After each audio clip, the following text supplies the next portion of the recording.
தமிழ் நேயர்களுக்கு வணக்கம். வெளிநாடு ஒன்றில் இலங்கை பெண்ணின் சாதனை. வாட்ஸ்அப் குழுக்களிடையே இடம்பெறும் மோசடி, பொதுமக்களுக்கு விடுத்துள்ள எச்சரிக்கை. மனைவியை கூறிய ஆயுதத்தினால் தாக்கிய கணவர். இலங்கையை சேர்ந்த பெண் ஒருவர் ஆஸ்திரேலியாவில் இடம்பெற்ற சர்வதேச கேக் போட்டியில் பங்கு பெற்று முதலாம் இடத்தினை பெற்று சாதனை படைத்துள்ளார். இந்த பெண் குறித்து சமூக வலைதளங்களில் அதிகமாக பகிரப்பட்டு வருகின்ற நிலையில் இந்த பெண்மணி தொடர்பில் தெரிய வருகையில் இலங்கையை சேர்ந்த நிஷா பெர்ஹனா என்ற பெண் பொறியியலாளராக இருந்து வந்துள்ளார். இவர் இந்த கேக் போட்டியில் பங்கு பெற்று முதலாம் இடத்தினை பெற்றுள்ளமை தற்பொழுது பேசப்படுகின்ற ஒரு விடயமாக இருந்து வருகின்ற நிலையில் பிரிஸ்பேனில் கடந்த 12ஆம் திகதி தொடக்கம் 14ஆம் திகதிக்கு இடைப்பட்ட காலப்பகுதியில் சர்வதேச கேக் போட்டி இடம்பெற்றுள்ளது. இந்த போட்டியிலே நிஷா என்ற பெண் பங்கு பெற்றிருந்த நிலையில் 25 நாடுகளை பிரதிநிதித்துவப்படுத்தும் வகையில் போட்டியாளர்கள் இந்த போட்டியில் பங்கு பெற்றிருந்தனர். அவர்களில் முதலாம் இடத்தினை பெற்றவராக நிஷா பெர்ஹனா இருக்கின்றார். பல துறைகளை பிரதிநிதித்துவப்படுத்தும் வகையில் பல்வேறு பிரிவுகளின் கீழ் இடம்பெற்ற இந்த போட்டியில் கதை சொல்லும் போட்டியில் பங்கு பெற்று முதலாம் இடத்தினை பெற்று தங்க பதக்கத்தினையும் வென்றுள்ளார். தனது வெற்றி குறித்து அந்த பெண் தன்னுடைய கருத்தினை கூறுகையில் இந்த போட்டி சவாலானது என்றும் மேலும் சிட்னியில் இருந்து பிரிஸ்பேனுக்கு போக இருந்ததாகவும் அத்துடன் தட்பவெப்ப நிலைகள் கேக் வடிவமைப்பை மிகவும் சவாலானதாக மாற்றியுள்ளதாகவும் பகிர்ந்துள்ளார். புகழ்பெற்ற எலிசி வெண்டலரின் கதையினை பிரதிநிதித்துவப்படுத்தும் வகையிலே இந்த கேக் வடிவமைக்கப்பட்டிருந்துள்ளதாகவும் மேலும் அந்த கேக்கிற்கு down the rabbit hole and Alice wonder என்ற பெயரிடப்பட்டுள்ளதாகவும் குறிப்பிட்டுள்ளார். அதே சமயம் எலிசியின் சாகசங்களை விரிவாகவும் ஆக்கப்பூர்வமாகவும் எடுத்துக்காட்டும் வகையிலே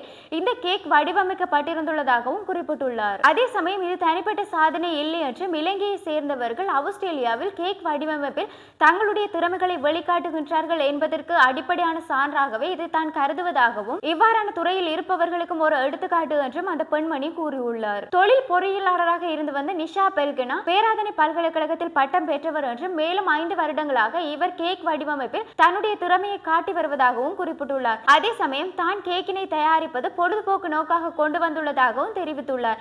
இதே சமயம் இந்த பெண் தொடர்பில் சமூக வலைதளங்களில் அதிகமாக பகிரப்பட்டு வருகின்ற நிலையில் பலரும் தங்களுடைய வாழ்த்துக்களையும் பாராட்டுகளையும் தெரிவித்து வருகின்றனர். வாட்ஸ்அப் குழுக்களிடையே அதிகமாக மோசடிகள் இடம்பெறுவதாக பல தகவல்கள் அம்பலமாகி இருக்கின்ற நிலையில் வாட்ஸ்அப் குழுக்களிடையே இடம்பெற்ற மோசடிகள் குறித்து கணினி அவசர ஆயத்த குழுவிற்கு பல தகவல்களும் முறைப்பாடுகளும் கிடைத்துள்ளதாகவும் தெரிவித்துள்ளனர். அதே சமயம் இது தொடர்பில் பொதுமக்களை எச்சரிக்கையுடன் இருக்குமாறும் கோரிக்கை விடப்பட்டுள்ளது. குறித்த தகவலை இலங்கை கணினி அவசர தயார் நிலை குழுவின் முன்னணி தகவல் பாதுகாப்பு பொறியியலாளரான சாருகா தாமனு போல தெரிவித்துள்ளார். இந்த விடயம் குறித்து மேலும் அவர் கூறுகையில் இந்த மோசடி நன்கு அறியப்பட்ட வர்த்தக நாமங்கள் மற்றும் நிறுவனங்களின் பெயர்களை அடிப்படையாக கொண்டு இந்த மோசடி செயற்பாடுகள் இடம்பெறுவதாகவும் தெரிவித்துள்ளார். மோசடி நடவடிக்கையில் தனிப்பட்ட நபர் ஒருவருடைய வாட்ஸ்அப் எண்ணினை அவருடைய அனுமதி இன்றி பெற்று குழு ஒன்றில் இணைக்கும் பொழுதே இவ்வாறான மோசடி செயற்பாடுகள் இடம்பெறுவதாகவும் இது தொடர்பில் பொதுமக்களே எச்சரிக்கையுடன் இருக்குமாறும் அவர் வேண்டுகோள் விடுத்துள்ளார். யாழ்ப்பாண மராலி பகுதியில் தன்னுடைய மனைவியை கூறிய ஆயுதத்தினால் கணவர் ஒருவர் தாக்கியுள்ளார்.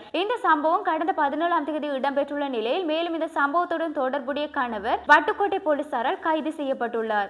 இந்த சம்பவத்தில் மேலும் தெரிய வருகையில் குறித்த கணவன் மனைவி இருவரும் 6 வருடங்களாக பிரிந்து வந்திருந்த நிலையில் அவருடைய மனைவி வன்னியில் வசித்து வந்துள்ளவராகவும் மேலும் அவர் அராலி பகுதியில் இருக்கின்ற தன்னுடைய சகோதரி வீட்டுக்கு வருவதாகவும் அதே சமயம் வருடத்தை கொண்டாடுவதற்காக தன்னுடைய சகோதரி வீட்டுக்கு வருகை தந்திருந்த வேளையிலே அவருடைய கணவர் அவருடைய சகோதரி வீட்டில் வைத்து கூறிய ஆயுதத்தினால் குத்தியுள்ளார். இந்த சம்பவம் தொடர்பில் தாக்குதலுக்குள்ளான பெண் யாழ் போதனா வைத்தியசாலையில் அனுமதிக்கப்பட்டு சிகிச்சை பெற்று வருவதாகவும் மேலும் தாக்குதலை மேற்கொண்ட கணவர் வட்டுக்கோட்டை போலீசாரால் கைது செய்யப்பட்டுள்ளதை அடுத்து அவரிடம் மேலதிக விசாரணைகளை வட்டுக்கோட்டை போலீசார் மேற்கொண்டு வருகின்றமையும் குறிப்பிடத்தக்கது. இவ்வாறு எங்களுடைய செய்திகளை அறிவதற்கு www.tamil24 எனும் இணையதளத்தினூடாக பிரவேசியுங்கள். வணக்கம்.